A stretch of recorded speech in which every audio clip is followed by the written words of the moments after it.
All right, so this is fight 279. This is up in Buriram, and it was a festival fight. So they were raising money to build a chetty. It was a 2-day event. I think I just yelled at Kevin to go get my mouth guard. This is Turkiet in my corner. So Turkiet is a Golden Age fighter. He's a champion. He's amazing.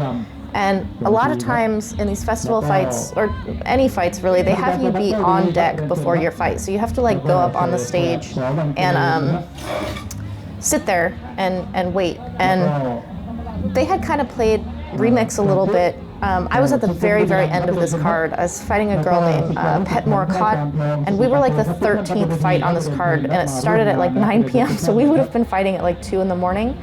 And Turkiet, nicely enough, was like, what time would you like to fight? And it was like 9:30, and I was like, it'd be great if we could fight at 10. So he went and had them like adjust when we were fighting, which is great. But it kind of became this like hurry, like rush everything and get ready. And then we got up on the stage and actually had to wait for a very long time because they give all of these like announcements and stuff. So this is finally getting into the ring. I had been on the stage with all of these monks, and it's at a temple, so all of these monks are there as VIPs, and the fight right before ours was the main event. It ended in a knockout in round 2, and all the monks got up and left. And like, the announcer was like, we have a really great fight next, you don't have to go, but monks don't stay up late. Like 9:30, 10 o'clock is very late for monks. They get up very, very early, and usually they go to sleep quite early. So me and my opponent were like kind of turning ourselves sideways so that the monks could pass us without brushing into us and that kind of thing. I had wrapped my own hands for this. Turkiet has met me before. We filmed with him for the Muay Thai Library. And he thinks that I'm Karahat's student, which is true, but Karahat is not my main teacher. I've trained with him on and off for like many years, and when we went to film with Turkiet, Karahat was with us, so he thinks of me as Karahat's student. And so he was like, did Karahat teach you how to wrap your hands? I was like, no, I've been wrapping my own hands for a very long time. But we sat down on the mat and we were getting ready, and Turkiet was very, very nervous because my opponent was bigger than me, and he didn't know that this is something that I'm used to and okay with. This is Mary. Mary's been my opponent before. She's an amazing fighter. I fought her for a WMC title many years ago. She won. She was amazing in that fight. Now she's in my corner. She didn't know I was going to be there.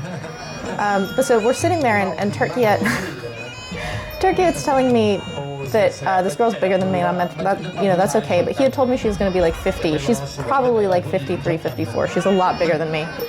And he kept like introducing as we were getting close to the fight. He's like, Ben Moina, like she's good, like she is a skilled fighter. And I'm like, that's okay, like, we'll go into it, we'll see what it's like. And he said this thing to me when we were sitting on the mat. He goes, my mua na. My mua means to be like sloppy or indistinct or kind of like brawly, like it's just not beautiful. And so he's saying, don't be that. And this phrase in Thai, said as a like command of don't be like that, is this trigger for me that will send me on a downward spiral faster than any other phrase.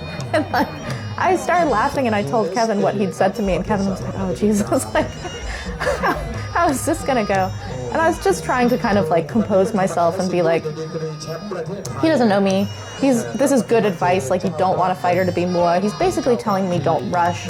It took me a long time to even understand what that really means from like what Thais mean when they say it. And it was actually Ajahn Yai, also in the Muay Thai Library, who really got me to understand that this means like don't rush and do things that don't make sense together, like be a cohesive, decisive, kind of beautiful, not necessarily in a like I'm so graceful, but beautiful in a like this makes sense what you're saying. It's like what I'm saying doesn't have a whole lot of ers and ums and like stuttering. I just see right there. It's to try to take those things out. But I really love festival fights. I was really, really happy to be up here for this one. This is kind of like where I've spent a lot of time in my fights, is these provincial fights. This is like what Muay Thai in Thailand is. They're very, very connected to each area. The locals, I love how the gamblers and the fans get right up on the ring. Like they are just on the skirt of the ring. There's no separation between you and the audience, which is great. They tend to really love my Ram Muay up in the provinces when I do the like It's like an executioner part towards the corner. They always really like that. It was kind of cool when we were waiting on the stage before our fight. My opponent didn't come up for a really long time. Turkiet, he's like, she's good, okay? Like, she's a good fighter. Like, okay. When she finally came and sat next to me, she was much bigger than what Turkiet had said, and he was like, Sylvie, okay, nah? And I was like, yeah, this is no problem. And he saw how calm I was. And then as we were waiting and we were getting closer to the fight, he kept being like, can we put a side bet on this? Like, Sylvie's calm. Can we start making money on this? It was very funny. So he has invited me to another fight, and hopefully that'll happen. This ref was really young. I don't know. He seems very military or something. Buriram has a strong military presence, so maybe there's a connection to where their refs and officials came from. I love these bugs that are always around the lights. They stick to you when you're doing your circling around the ring. Sometimes they'll stick to the Vaseline.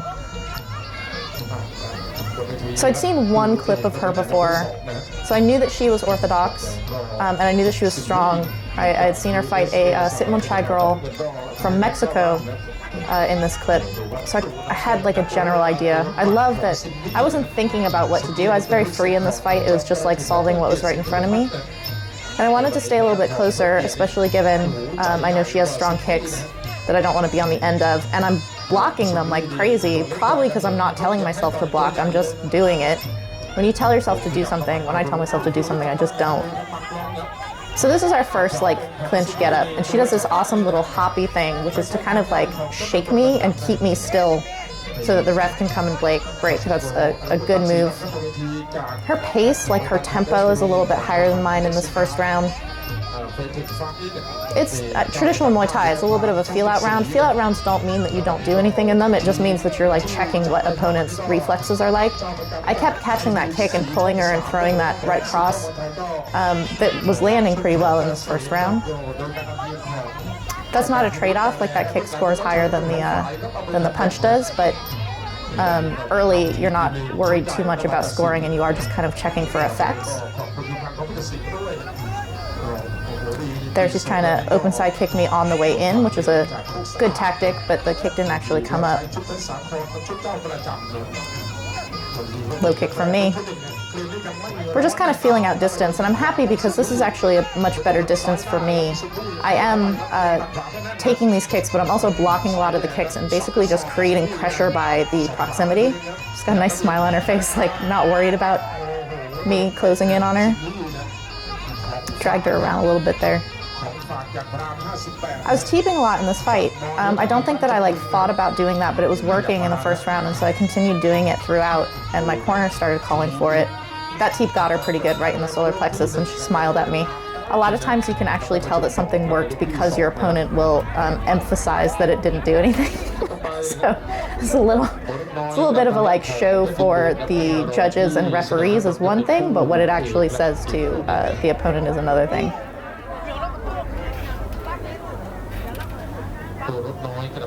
So I think Turkiet is yelling at me about how I'm catching her kick. And they're telling me to do more. So like if I block or I catch the kick or I do something, to have more after it, not like a single strike, or they're telling me to kind of, after that right cross, to do something a little bit more. Good advice. Solid. This guy, this other guy in my corner had a daughter on the card that would be fighting later this night. I didn't get to see her fight, but we took photos together after this one. She seemed very confident and very good, so I heard she won afterwards. The referee just told me every single round, no foul. It's the only thing he ever said to me was no foul, no foul. And I was like, okay, no foul.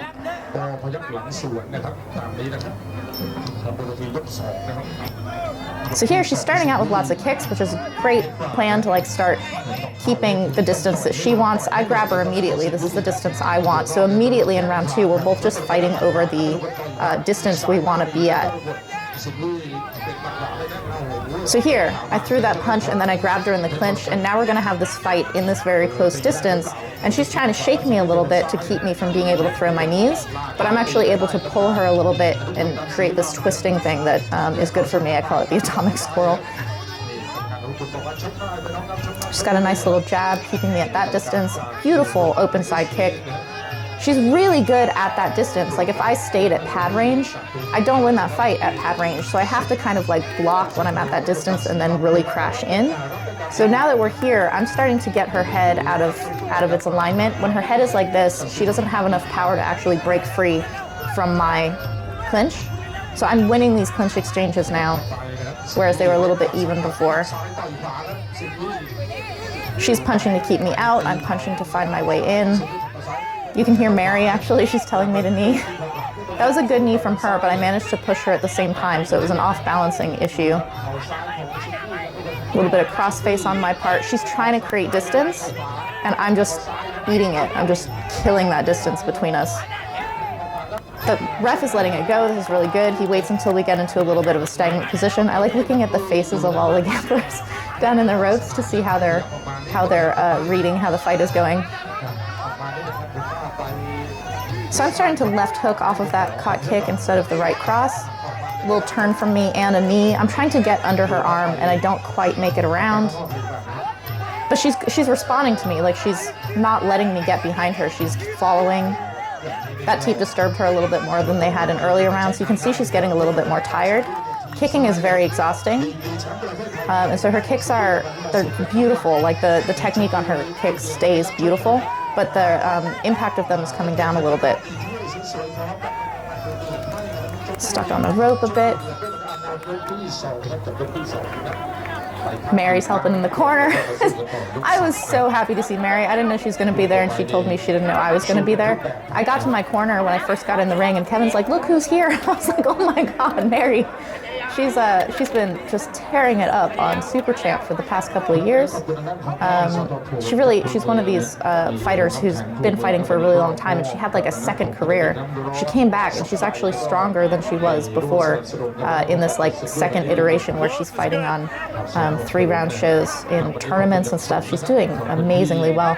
She's also teaching now at Kong Sita in Bangkok, so she's gotten this whole kind of second career out of her Muay Thai that's really, really inspiring and kind of a little bit new for female fighters at this time.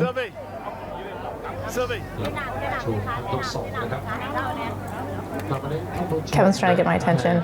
He's probably telling me to pull her off the ropes. Off the rope! Off the ropes! Yeah. Pull her off the ropes. I know what he's going to say to me. So, Turkiat is telling me she's Motlal. This means like she has no power. And this is the thing. I could see in the corner that she was more tired than I was. She keeps fighting so well despite the fact that her power is going down. Like she really has very good training and good stamina. These kicks don't slow down ever. I'm just blocking them like gangbusters. My shins don't feel anything. Like I don't feel my shins anymore, so I win all of these kind of shin to shin things. That one landed on my arm, which hurt because my arms aren't conditioned. She's very fast though. Here we have a little exchange, and she actually got the better part of that as she was escaping out. I landed a right there that I think kind of knocked her a little bit.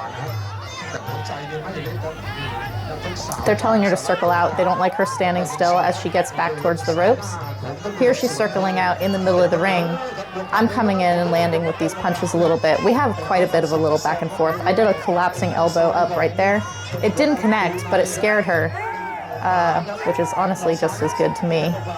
I'm a little bit to her side here, so I'm landing all these knees that are completely unanswered, so that just puts me way ahead in this round. These kinds of like unanswered things. She's kicking me and it's unanswered, which Turkey yelled at me for, but I'm blocking them so they're not scoring, except on my arms when she gets those in. Mary's screaming for me to go get in there. Kevin forgot his gimbal, so he has to like track this really well. But it's exciting. It's very exciting to watch. Lao. So Mary is screaming. She's like, get in there. Like Sylvie needs to stay up on here. My teeps are starting to kind of stop her. I got another elbow in there. I think that one actually landed. Her head like switched to the side there. So here we're trying to do a little bit of a back and forth. When you're stuck on the ropes there, the ref is going to come and stop you. So you want to be the one with the last person to have your knee up when that happens. That was a good punch from her as I'm coming in. we're kind of like ping-ponging around the ring now. They're telling her to spin. I'm the one with my knee up at last, so I get to win this little exchange here. They're telling her to push me off, which is a good idea, but I'm very hard to push off. I'm little, but I'm incredibly sticky. I'm a very, very sticky fighter. I have good arms. Joachim Pan is bigger than me, and when we're sparring every morning, he has a really hard time getting me off of him, pushing me, all these things, because I'm very, very sticky. It took me a long time to become that way. It was basically from clinching with boys, like young teenage boys for years, and just losing all the time, and I just didn't want to be thrown, and they were so much, they kept getting bigger than me. They were originally smaller than me, and then they grew up to be bigger than me. So in my training, I became incredibly sticky, not as a thing that I like wanted to learn how to do, but because that's what my training created for me. Look at these little kids on the apron. They're watching Kevin talk to me. I love the audience. Like, I love being able to see the audience and how people are responding to things. I had a fight up in Chayapum once where, like, you can see a guy in the audience when I dropped my opponent. He just put his hands on his head and, like, looked around. He clearly had not bet on me. So Turkey was yelling at me because I was blocking a lot. Like, I was blocking almost all of her kicks. Almost nothing got in except a few on the arms, which do score. But he was like, you're blocking, but you're not daw. My daw. Daw means to like counter back. So like if you block something, then you kick back, you punch back, you do whatever. So I'm just like, nope, nope, nope with all of these blocks, but not coming back with anything. And he was very frustrated with me about that. Good defense though, like I'm keeping my balance. I'm not falling off of those blocks, which is hard to do when someone's a lot bigger than you. Got a lot of knees going on here. We're in the ropes, which is why the ref is breaking that now. Whereas he's been letting the clinch go quite a bit, which is good. He's started breaking it a little bit more. One, because we're on the ropes, but two, he's trying to keep the fight competitive. Here he's not breaking it. Like, we're both working. This is really good. Then we start to hit the ropes, and that's when he's going to come and break us.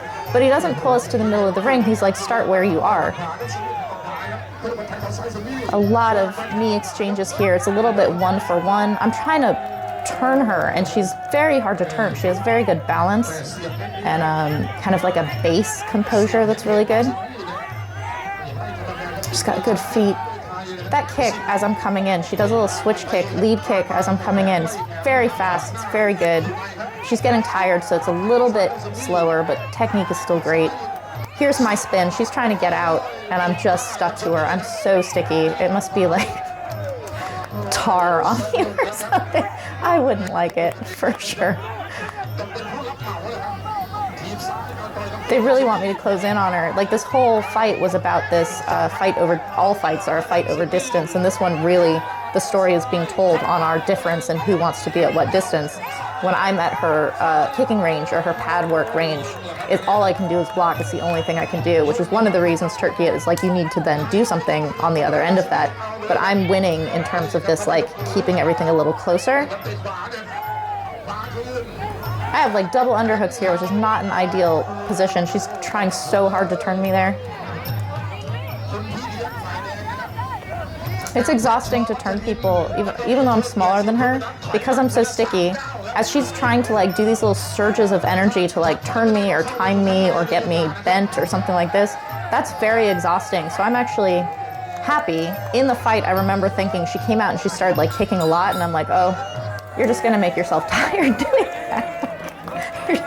I think it's a Halloween episode where Principal Skinner has a kid in a cage, and he's like rattling the cage, and he's like, you're only gonna make yourself tired and stringy. This is like the thoughts I have when I see my opponent really exerting themselves. And it's worth it. Like, you do want to have these bursting moments of like, you can change a fight. You can like make some momentary burst that switches a fight around. In round 2, I got all of those knees that were unanswered. That completely took the direction of that round in a different, it put me on top, and that's from a burst. So you do want to have these bursts, but when you burst and they don't pay off, you've you know, thrown your engines a little bit.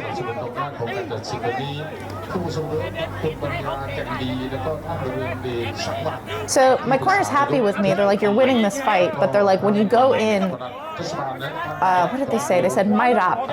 Rap is to like take a strike. You can also say Don. Don is to like get hit with something, but they're like Mai Rap. The reason they're saying Mai Rap is like, don't take too much. So if you get kicked a lot and don't answer it, you're ahead, but the fight is close enough that it could change, right? So they're like, you need to block, you need to go in, you need to like keep going at the pace you're going. Just don't get pulled by anything. So the way that I was just talking about these bursts, don't let one of those bursts put you down. Stay at the kind of like flight pattern that you're at, and you should be okay. They're yelling teep, teep, teep to me. Nice little 1-2 from her to start out. I did not come at her as strong as I think I intended to. I think I thought I was going to come into round 5 for like 30 seconds, be a little hard, and then do my little like pullback. And I just kind of stagnated at the start of round 5. So I'm kind of in this holding pattern much earlier than I thought I was going to be. I offer her a touch gloves, just like, I'm ahead, you know I'm ahead, why don't we just kind of like burn this round? And she doesn't take it, which is awesome. I love that she doesn't take it. And she keeps kicking me, she keeps trying to score. The thing is, when you have a lead, even if someone kind of scores on you, you can play it off at this point. Like, unless it's a big game changer. I just caught and nailed her with a right cross again, which is kind of calling back to what was happening in round 1. We're in this tie-up, and she's trying so hard to get one of these turns. If she had thrown me on the ground in round 5, even though I was ahead, that totally would have changed how this fight was going, because even though it becomes a blowout by her not being able to take the lead, it's not at a blowout at this point where it's like there's nothing you can do. It's a cool thing about actual scoring, like actual traditional scoring, is that you can have a fight that's relatively close that isn't close at the same time, or one that's totally a blowout that's actually closer than you think it is. It's two things at once, just because the risk is pretty high in round 5. That's why you see a lot of dance-offs, is people don't want to have exchanges because those risks are there. This is one of those fights where every time you have an exchange, it could kind of shift what the fight is. I'm not worried about it. I'm pretty sure that I already won the fight, but it's not like this to the point where like I can take 90 kicks and it doesn't matter. It's very sweet. She's a very good fighter. I had fun. I had fun in the ring. I was happy. Not super stressed. I knew I'd won, so I wasn't really concerned about this like going around and collecting.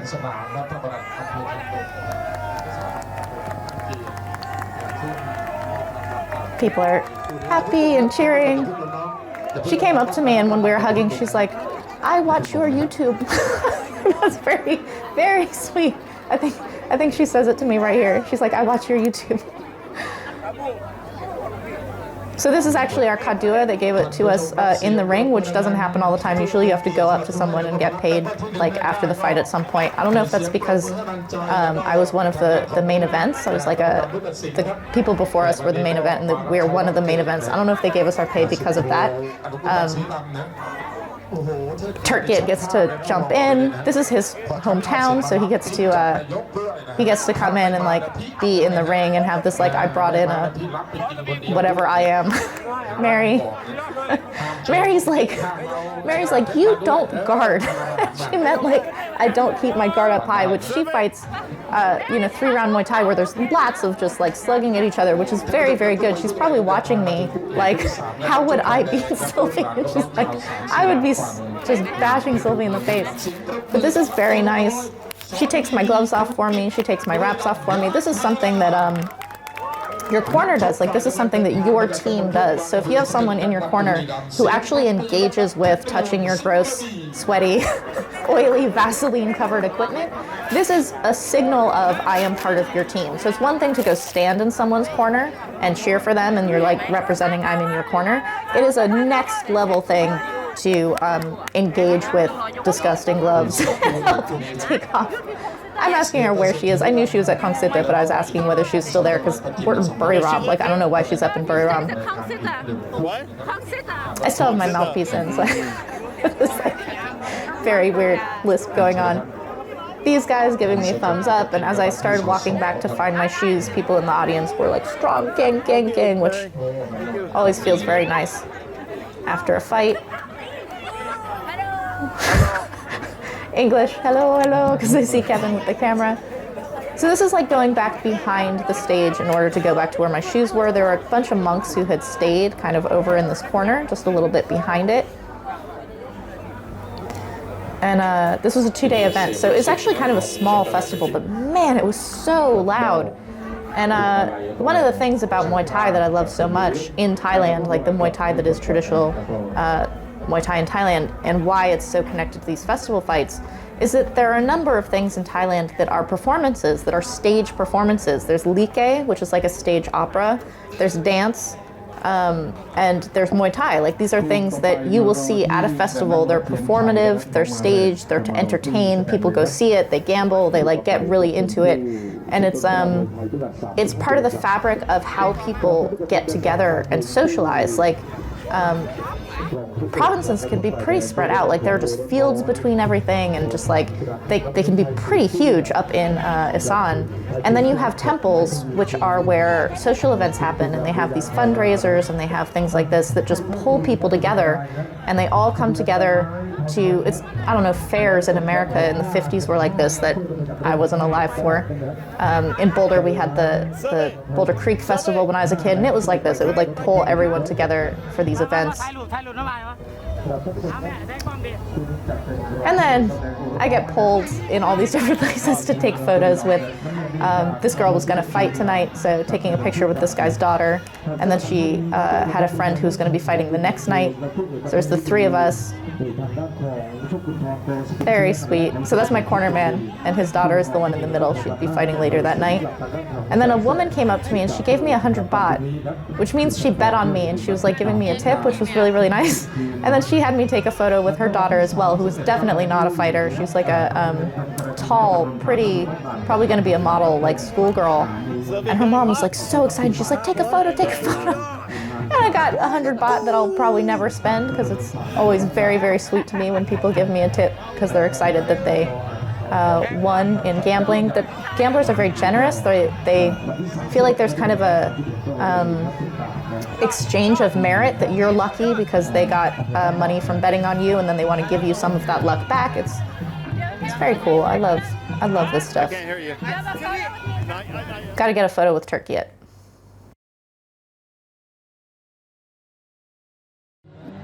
Hey, we are in Buriram and we are leaving fight 279. This fight was set up for me by Turkey, which is awesome.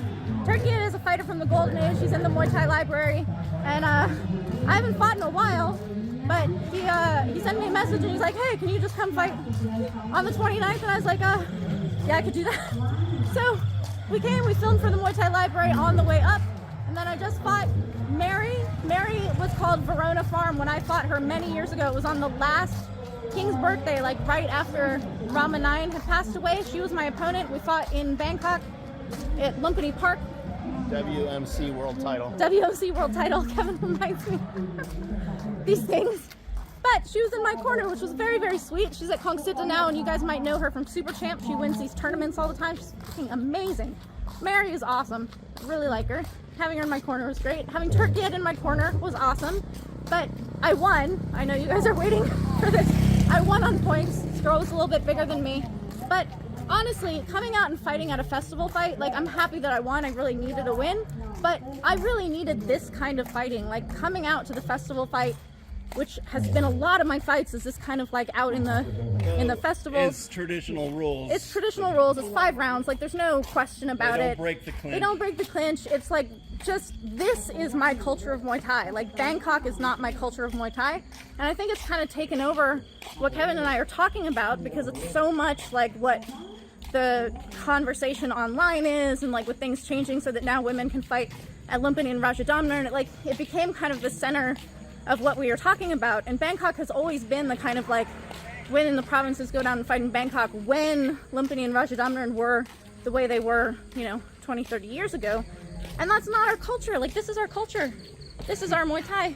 And it feels really good to be back. Like, this is where I should be, and it made me so happy. So fighting out here is like 100% made me super happy, and winning is like, yes, I'm also very happy that I won, because that Who's your opponent? puts perfume. My opponent's name was Phetmorakot, and she knew who I was. When I got here, Turkey was like, your opponent's bigger than you because she doesn't dare fight you at your weight. And I'm like, okay, that's fine. I'm used to hearing this. But when we were in the ring and we're hugging after the fight, she comes over and she goes, I watch your YouTube. Like, Really? that's awesome. In English? No, she said it in Thai. Oh, okay. But I was like, you just kicked the shit out of me in my arms and such because you knew exactly what I was going to do, which is very fun. So I have things to work on that I know about, that I understand, and I'm shaking. I've been shaking a lot because my arms are like Oh my God, wonky. we need camera stabilization. We need a gimbal. Okay, so Sylvie out. Fight 279. 279. These numbers are stupid.